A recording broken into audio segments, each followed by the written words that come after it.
The ink was still wet on the divorce papers when Brandon laughed, tossing a black MX card onto the mahogany table. "Take it, Audrey. It's enough to rent a studio apartment in Queens for a month.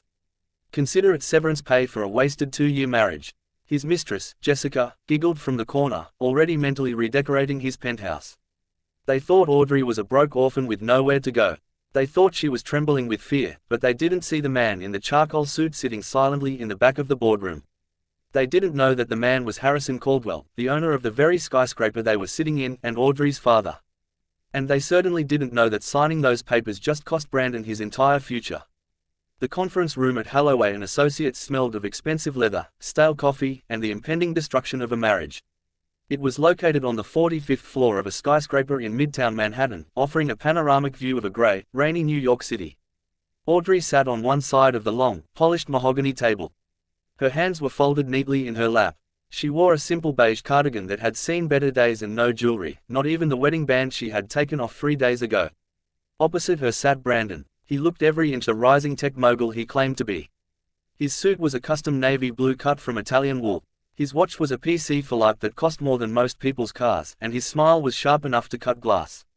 "Let's make this simple, Audrey," Brandon said, sliding the thick stack of documents toward her.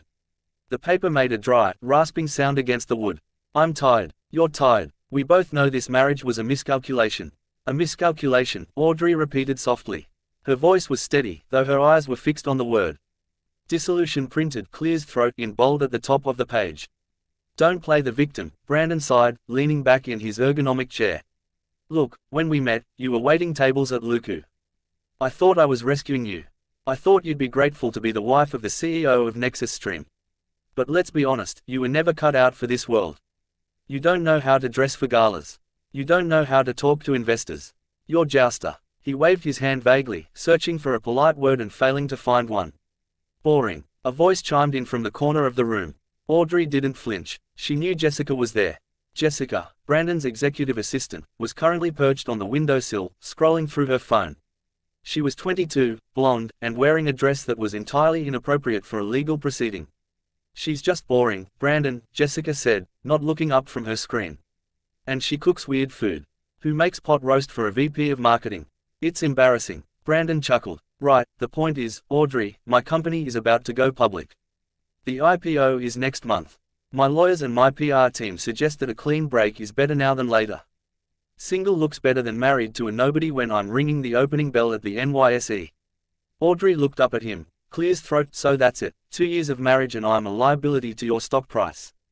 "It's business, Audrey. Don't make it emotional." Brandon tapped the papers. "Here's the deal. The prenup says you get nothing because you came in with nothing, but because I'm a generous guy." He reached into his pocket and pulled out a black credit card. He tossed it onto the table. It spun and landed near her hand. "There's $10,000 on that. Enough to get a deposit on a place in, I don't know, New Jersey, Queens, somewhere cheap. And I'll let you keep the Honda." The lawyer sitting next to Brandon, a sweating man named Mr. Gables, cleared his throat. "Mr. Cross, technically the Honda is leased under the company now. Let her keep the damn Honda, Gables," Brandon snapped. "I'm feeling charitable." He looked back at Audrey with a smirk. "See, I'm a good guy. Now, sign the papers. I have a lunch reservation at Purse at 1 o'clock. Audrey looked at the papers. Then she looked at the credit card. $10,000. 2 years ago, she had met Brandon when he was just starting Nexus Stream. He was stressed, barely making payroll, and eating takeout at the diner she worked at for fun to clear her head from her studies. He hadn't rescued her. She had listened to his pitches. She had organized his chaotic schedule before he could afford Jessica.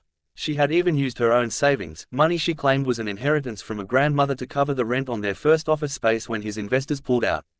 He had forgotten all of that. "You really think I'm after your money, Brandon?" Audrey asked quietly. "Everyone wants money, Audrey. Especially people like you who don't have any."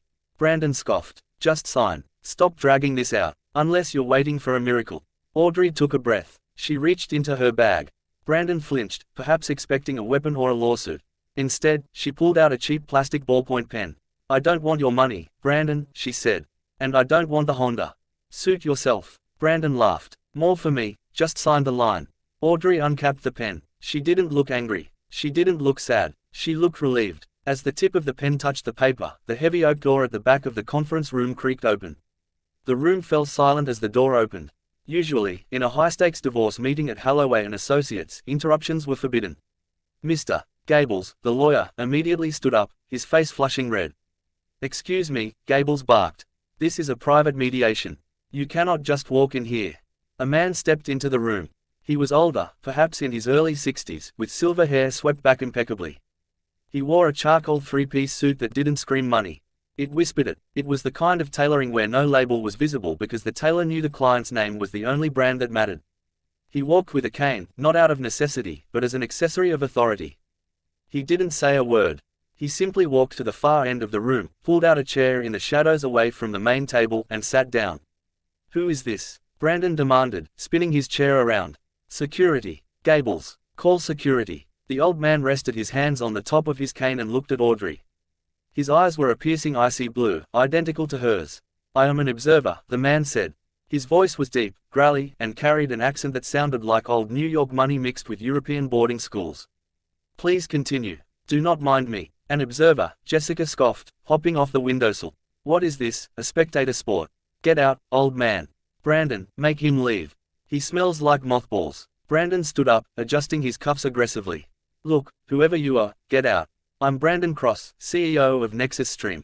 I rent this entire floor for my legal counsel. You are trespassing." The old man didn't blink. He reached into his breast pocket, pulled out a pair of spectacles, and put them on. "You rent the legal services, Mr. Cross. You do not own the building.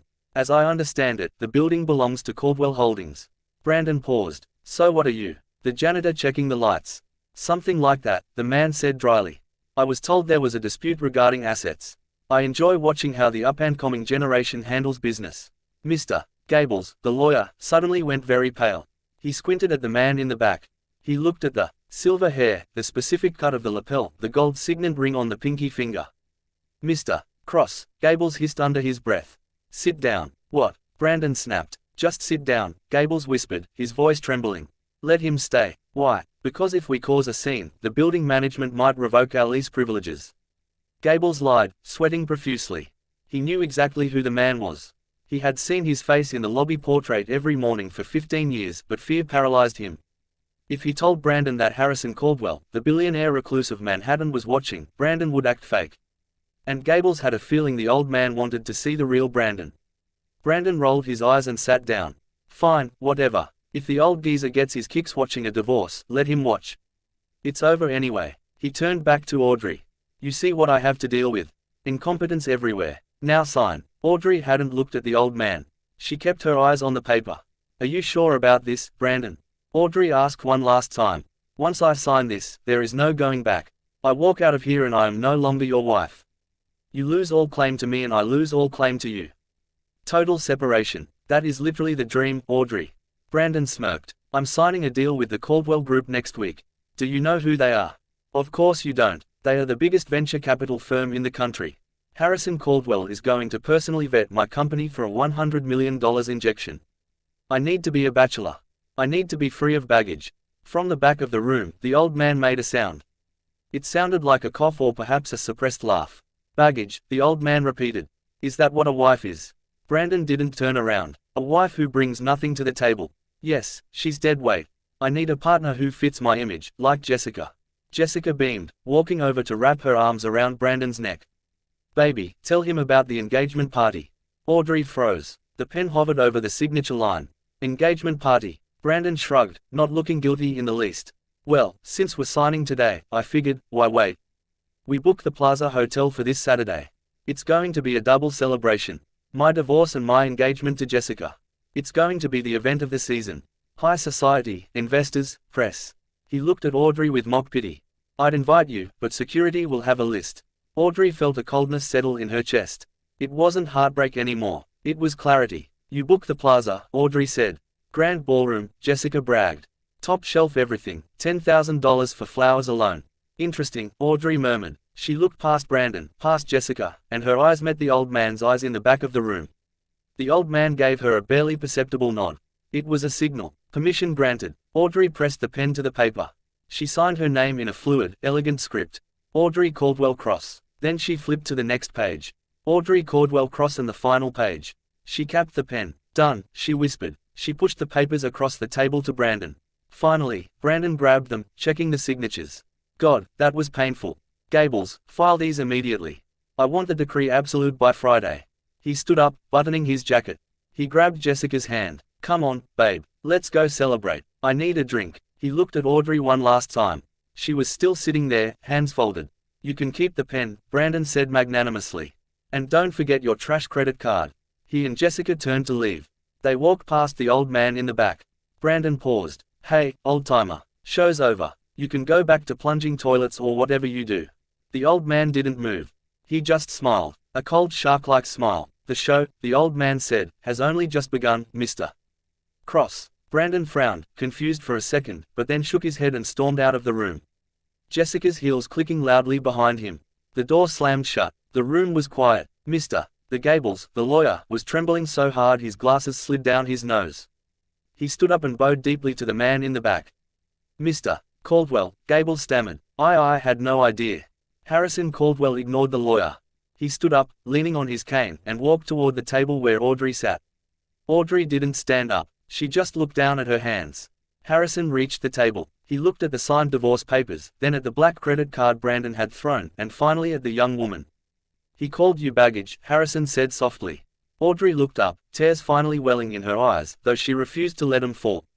Hi, Daddy. Harrison Caldwell, the billionaire owner of the building, the head of the Caldwell Group, and the man Brandon was desperate to impress next week, sighed. He reached out and placed a warm hand on her shoulder. I told you he was a fool, Audrey, Harrison said. But I never realized he was suicidal.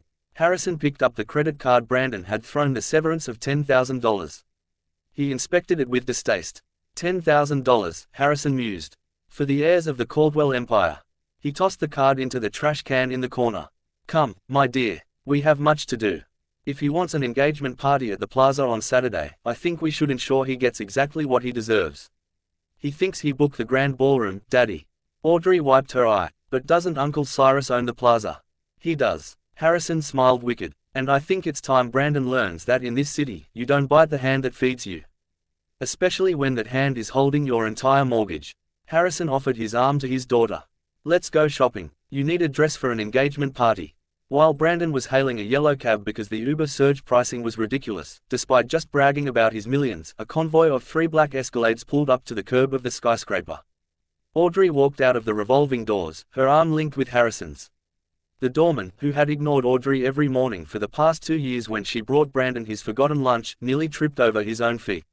He recognized the man. Everyone in New York recognized Harrison Caldwell. Good afternoon, Mr. Caldwell, the doorman stammered, rushing to open the back door of the lead SUV. Afternoon, Higgins. Harrison nodded, knowing the man's name because he owned the staffing agency that employed him.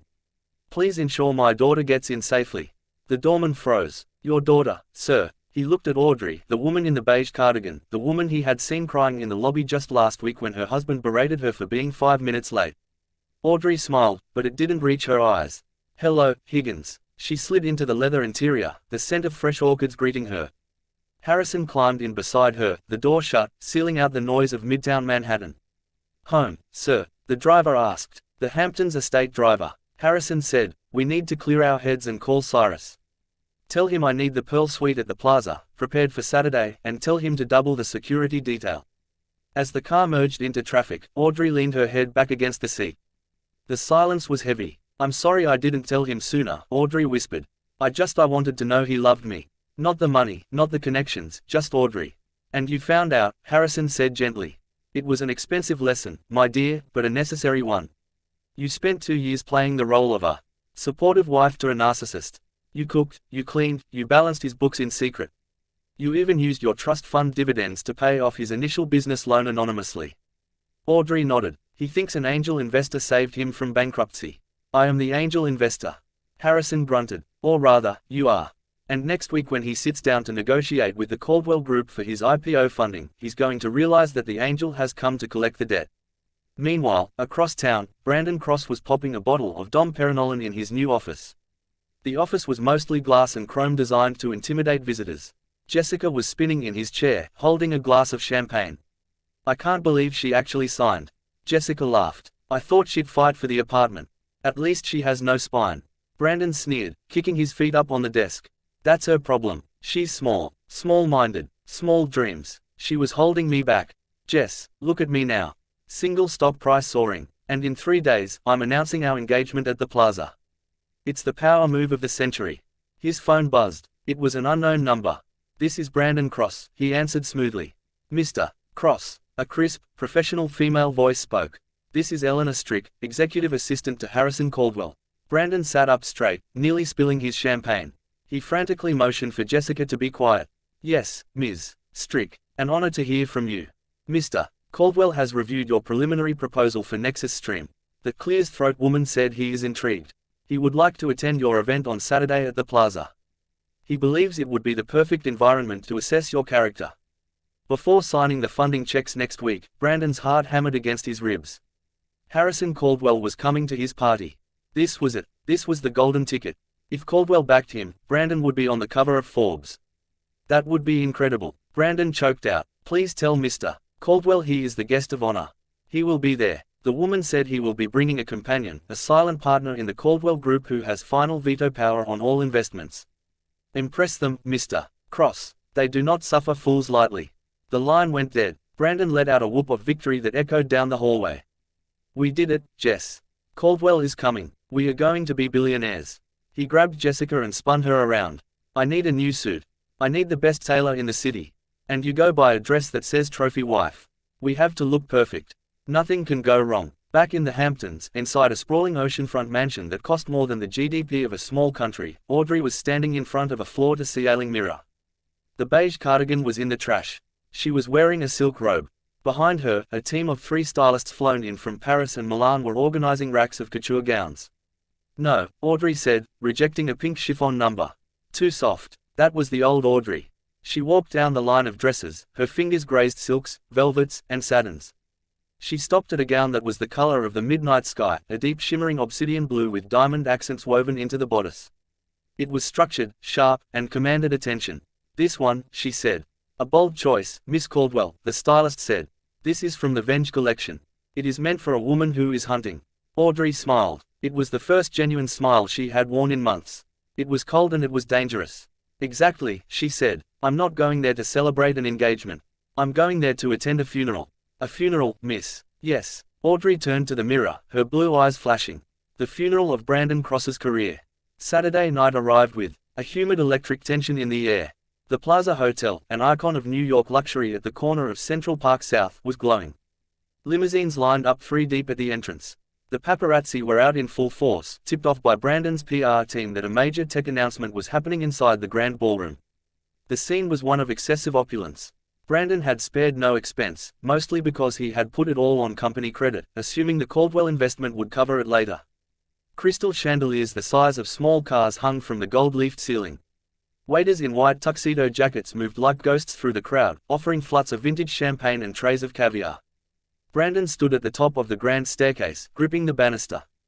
He was sweating. Stop fidgeting, Jessica hissed. She was wearing a red dress that was tight enough to cut off circulation, covered in sequins. It was flashy, expensive, and lacked all subtlety. You look like you're guilty of something. I'm nervous, Jess, Brandon muttered, scanning the crowd below. Caldwell isn't here yet. It's 8:10 p.m. The invitation said 7:30. Billionaires are always late, Jessica dismissed. Look, there's the VP of Goldman Sachs. Go say hi. The room was filled with the sharks of Wall Street, men in $5,000 suits and women dripping in diamonds. But there was a strange energy in the room. Whispers. Mr. Gables, the lawyer who had overseen the divorce 3 days ago, was standing near the bar, drinking scotch as if it were water. He looked pale. Every time the ballroom doors opened, he flinched. Gables, Brandon shouted, descending the stairs.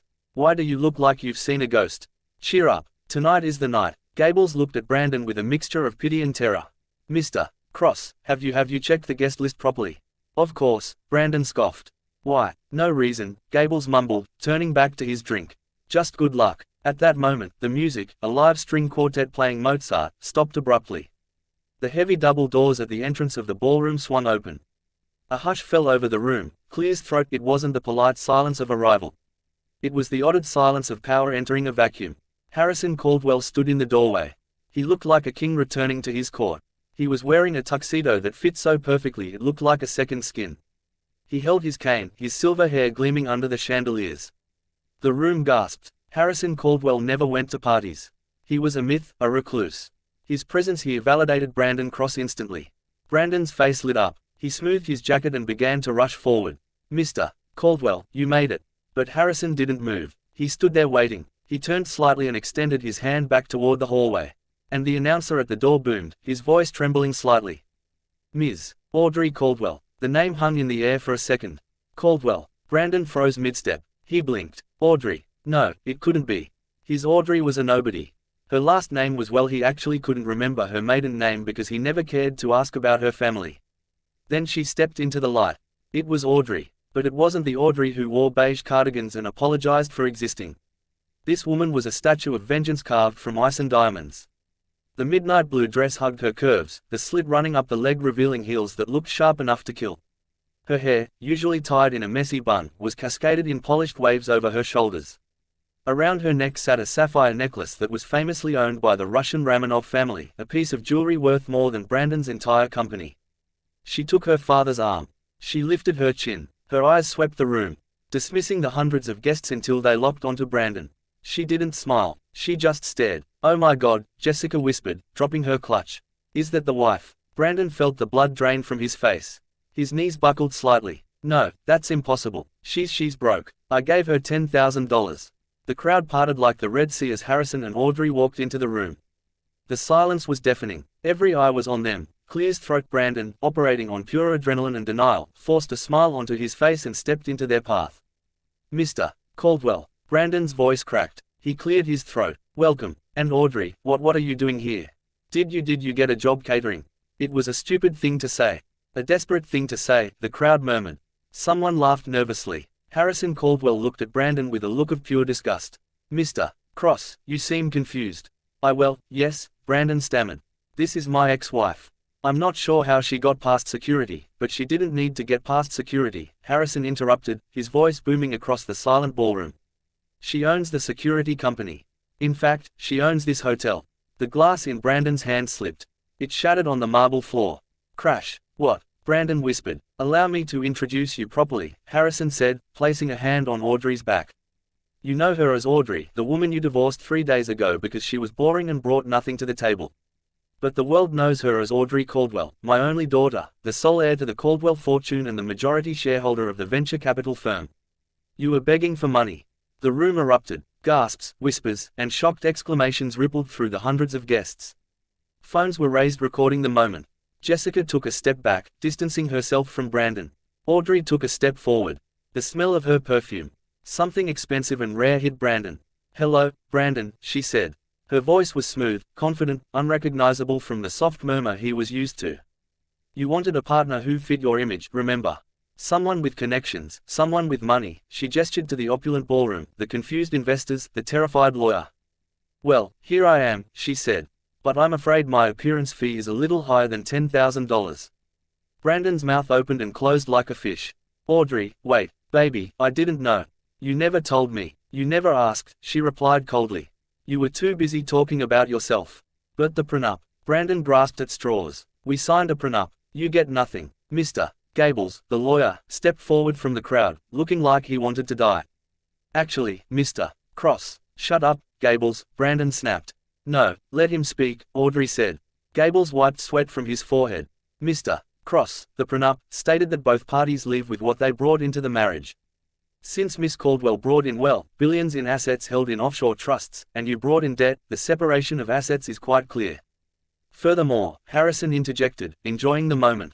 Since you used Nexus Stream Company funds to lease the Honda she was driving, and since you admitted in a recorded legal proceeding that you were giving it to her, that constitutes a transfer of company assets, and since you just admitted to fraud by hosting a private party on company dime, Harrison leaned in close to Brandon.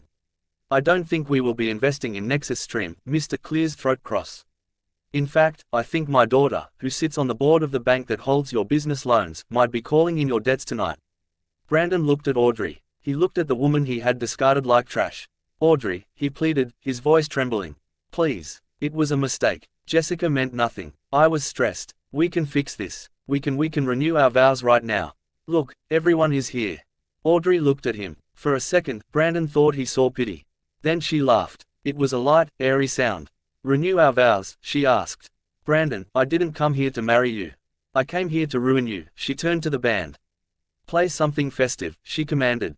I feel like dancing. As the music swelled, Brandon stood amidst the shattered glass of his champagne flute, watching the love of his life, and the fortune he had chased for years spin away into the arms of a handsome European count who had just cut in. The trap had snapped shut, and Brandon was the rat caught in the middle. The music in the grand ballroom of the Plaza Hotel continued, a lively Viennese waltz that clashed violently with the devastation unfolding in the center of the room. For Brandon Cross, the world had turned into a kaleidoscope of nightmare scenarios. 10 minutes ago he was the king of New York. Now he was the court jester. He stood frozen as the crowd physically recoiled from him. In high society, failure is contagious and humiliation is a terminal disease. No one wanted to be seen standing next to the man who had just divorced the Caldwell Heiress for his secretary. Brandon, clear his throat, a voice hissed at his elbow. It was Jessica. He turned to her, desperate for an ally. Jess, listen, we need to spin this. We can say I knew all along. We can say it was a strategic separation for tax purposes. Jessica looked at him as if he were a cockroach on the hem of her expensive dress. She wasn't looking at his face. She was looking past him at the handsome European count spinning Audrey around the dance floor. She was looking at the diamonds on Audrey's neck. You idiot, Jessica spat. You absolute what? Babe, we're in this together. Brandon pleaded, reaching for her arm. She snatched her arm away. Don't touch me. You told me she was a waitress. You told me she was a nobody. You made me look like a fool in front of Harrison Caldwell. I didn't know. That's worse. Jessica shrieked, her voice rising above the music. You lived with her for 2 years and didn't know she was worth billions. You're not a CEO, Brandon. You're a blind, incompetent loser. She pulled the engagement ring off her finger. A 3-carat diamond Brandon had bought on credit just yesterday and threw it at his chest. I'm done. Don't call me. I need to go find someone who can actually pay for my Uber. Jessica stormed off, pushing her way through the crowd toward the bar, where she immediately began chatting up a vice president from JP Morgan. Brandon stood alone. The ring bounced off his chest and rolled under a table. He didn't even chase it. Suddenly, he was surrounded, not by well-wishers, but by the wolves he had invited. Cross. It was Simon Trent, one of his angel investors. Is it true? Does Caldwell hold the debt on the Series B round? Simon, let me explain. I don't want explanations, Trent barked. I want my capital out. If Harrison Caldwell is hostile toward you, this company is dead in the water. I'm triggering the clawback clause tonight. You can't do that, Brandon gasped. That will bankrupt the operating account. Watch me, Trent sneered. He pulled out his phone. I'm calling legal. Another man stepped up. It was the reporter from the Wall Street Journal whom Brandon had begged to come. Mr. Cross, the reporter said, holding up a voice recorder. Can you comment on the rumors that you used corporate funds to pay for your mistress's apartment? Miss Caldwell just mentioned a forensic audit. No comment. Get that away from me. Brandon swatted at the recorder. Assaulting the press, the reporter smirked. That's going to look great in the Sunday edition. CEO melts down at ex-wife's victory party.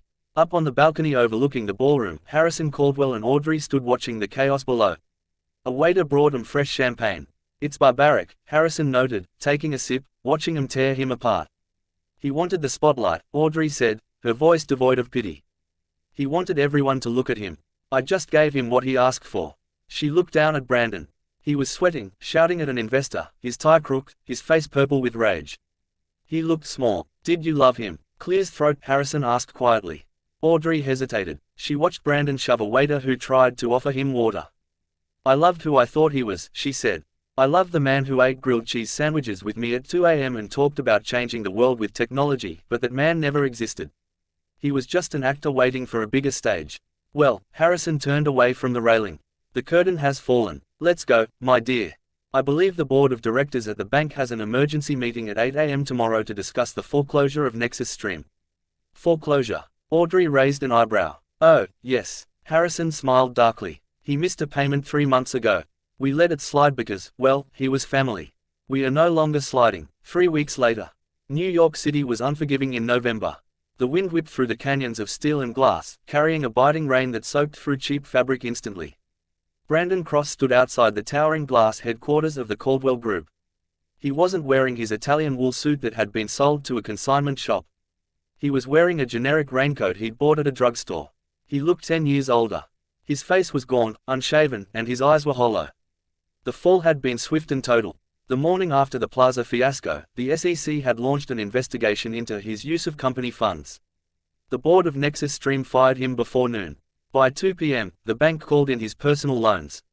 His penthouse was seized. His car was repossessed. Even his credit cards were frozen. He was currently sleeping on his friend Mark's couch in Jersey City, but Mark had told him this morning that he had to leave by the weekend because it was bringing down the vibe. Brandon checked his watch. It was a cheap plastic digital one, 12:30 p.m. He knew she would come out now. She always took lunch at 12:30. He remembered that much at least. The revolving doors spun. Clear's throat. Brandon's heart leapt. A group of executives walked out laughing. And there in the center was Audrey. She looked radiant. She wore a cream-colored power suit, her hair blow-dried to perfection. She was holding a tablet and talking to a man who looked like a senator. Brandon lunged forward. Audrey. The security guards at the entrance stepped forward instantly, their hands Clear's throat going to their belts. They saw a disheveled man shouting at the heirs. "Mum, step back." One guard barked. Audrey stopped. She looked up and saw him. She waved her hand at the guards. "It's okay, Frank. I know him." The guards hesitated, but stepped aside, forming a wall between Audrey and the street, leaving a 5-foot buffer. Brandon walked up to the line, water dripping from his nose. "Audrey," he panted. I've been trying to call you. Your number changed." "It did," she said pleasantly. "How are you, Brandon?" "How am I?" Brandon laughed, a hysterical, jagged sound. "I'm ruined, Audrey. They took everything. The company, the apartment. I have $40 to my name." Clear's throat. $40. "I remember having $40, Audrey said calmly. "When I was 19, living in a dorm, refusing to touch my father's money so I could learn what the real world felt like. It's character building, isn't it?" "Stop it," Brandon yelled, then lowered his voice as people on the street stared. "Look, I get it. You wanted to teach me a lesson. Lesson learned. Okay, I'm humbled. I'm sorry. I was an arrogant prick. But this is too much. You can't just destroy a man's life because of a bad breakup." "I didn't destroy your life, Brandon," Audrey said. "I just stopped subsidizing it." "Subsidizing? Who do you think convinced the landlord to give you 3 extra months on the office rent when you started?" Audrey asked. "Me. I paid him cash from my grandmother's trust." "Who do you think fixed your pitch deck before the Series A round?" "Me. I rewrote the entire financial model while you were sleeping." Brandon blinked. "You did the model?" "Yes. And who do you think put a good word in with the TechCrunch editors to get you that first article?" Audrey stepped closer, her eyes hard. "I was never just a waitress, Brandon. I was your partner. I was the engine keeping your rusty little car running. You just never bothered to look under the hood." Brandon slumped. The rain was cold, but the truth was colder. He realized with a sickening jolt that she was right. Every time he had a stroke of luck in the last 2 years, Audrey had been there in the background smiling, handing him coffee, saying, "It will work out." He had mistaken her competence for invisibility. "I need help, Audrey," Brandon whispered, his pride finally shattering completely. "I have nowhere to go. No one will hire me. My name is poison in this city. Please, just a loan or a job. I'll sweep the floors. Anything." Audrey looked at him. She looked at the man who had thrown a credit card at her and told her to move to Queens. She opened her purse. Brandon held his breath. Was she going to give him a check, a key to an apartment? She pulled out a business card. It was plain white with a phone number on it. "This is the number for a recruitment agency in Ohio," she said, handing it to him. "They specialize in entry-level sales positions. It's honest work. You get a base salary and commission. Rent is cheap in Ohio." Brandon stared at the card. "Ohio. Entry-level sales. It's a fresh start, Brandon," she said, her voice softening just a fraction. "New York isn't for you. You got lost here. Maybe somewhere else when no one knows you. You can learn to be a person again instead of a CEO." She turned to go. "Audrey," he called out one last time. She stopped but didn't turn around. "Did you ever love me?" he Clear's throat asked. "Or was I just a project?" Audrey looked at her reflection in the glass door of the building she would one day inherit. "I loved you enough to hide who I was, so you could feel big," she said. "But I loved myself enough to stop shrinking." She walked through the revolving doors and vanished into the warmth of the lobby. Brandon stood alone in the rain. He looked down at the business card. Midwest Auto Sales and Solutions. He looked up at the skyscraper disappearing into the mist. He realized then that the distance between him and Audrey wasn't just glass and security guards. It was a universe. He put the card in his pocket, turned his collar up against the wind, and began the long walk to the bus station. 2 years had passed since the rain-soaked afternoon outside the Caldwell Tower. New York City had moved on, as it always does. The scandal of Nexus Stream's bankruptcy was now just a footnote in financial tabloids, a cautionary tale taught in business schools about the dangers of overleveraging and underestimating your spouse. In the penthouse office of the Caldwell Group, Audrey sat behind the massive oak desk that had once belonged to her father. Harrison Caldwell had officially retired to a vineyard in Tuscany 6 months ago, leaving the empire in Audrey's hands. She wasn't the same woman who had sat in that dreary conference room wearing a beige cardigan. She was sharper, stronger. Her hair was cut into a chic bob, and she wore a tailored emerald suit that commanded respect. She was reviewing the quarterly philanthropic grants when her assistant, a young man named Leo, knocked on the door. "Miss Caldwell," Leo said. "The mail came in. Most of it is standard, but there's a personal envelope. It has no return address, but it's postmarked from Columbus, Ohio." Audrey froze. Her pen hovered over the paper. "Ohio. Leave it, Leo. Thank you." When the door clicked shut, Audrey stared at the envelope. It was cheap white paper. The handwriting was familiar, not the jagged, rushed scroll of an arrogant CEO, but a neater, more deliberate script. She picked up her silver letter opener and sliced the envelope. Inside there was no letter, no long apology, no excuses. There was only a cashier's check. "Pay to the order of Audrey Caldwell. Amount $10,000 lost." Audrey stared at the number. $10,000. It was the exact amount Brandon had thrown at her on the mahogany table during their divorce. The severance pay. She turned the check over. On the back in small blue ink was a short note for the Honda and the lesson, "Clears throat B." Audrey let out a breath she didn't know she was holding. She leaned back in her chair, closing her eyes, and for a moment, the skyscrapers of New York faded away, replaced by the image of a snowy car lot in the Midwest. 500 meters away, in the gray outskirts of Columbus, Ohio, the wind was howling. Brandon Cross blew warm air into his cupped hands and stomped the snow off his boots. He was wearing a thick parka with the logo Midwest Auto Sales embroidered on the chest. "Hey Cross," his manager, a gruff man named Big Tony, yelled from the office. "You got a customer on the lot looking at the used sedans." "On it, Tony," Brandon called back. He jogged out into the cold. He didn't walk with the swagger he used to have. His stride was purposeful, humble. He approached a young couple shivering by a row of cars. They looked terrified, clearly buying their first car together, likely worried about credit checks and down payments. "Afternoon, folks," Brandon said with a genuine smile. A smile that actually reached his eyes now. "Cold one today. You're looking for something reliable that won't break the bank." "Yeah," the young man said nervously. We don't have much. We just need to get to work." "I get it," Brandon nodded. "I know what it's like to start over. Let me show you this Civic over here. It's got low mileage, and I can work with the financing guy to get you a rate that makes sense. We're not here to rob you." As he walked them toward the car, a flashy red convertible pulled into the dealership lot. It was out of place in the gray winter, loud, obnoxious, and expensive. The driver's door opened and a woman stepped out. She was wearing a fur coat that looked cheap and fake and heels that were sinking into the slush. It was Jessica. Brandon stopped in his tracks. He hadn't seen her in 2 years, not since she threw the ring at his chest at the plaza. She looked older, harder. Her makeup was too heavy, trying to cover the lines of stress. She spotted him and smirked, walking over. Well, she laughed, looking at his parka. "Look at you. The great Brandon Cross selling used cars in flyover country." Brandon excused himself from the young couple. "Give me one moment, folks," and walked over to her. He didn't feel the old anger. He just felt pity. "Hello, Jessica. What are you doing in Ohio?" "Visiting family." She lied smoothly. "Thought I'd look you up. Heard you were here." She looked him up and down, licking her lips. "You know, Brandon, New York is boring. And I broke up with that banker.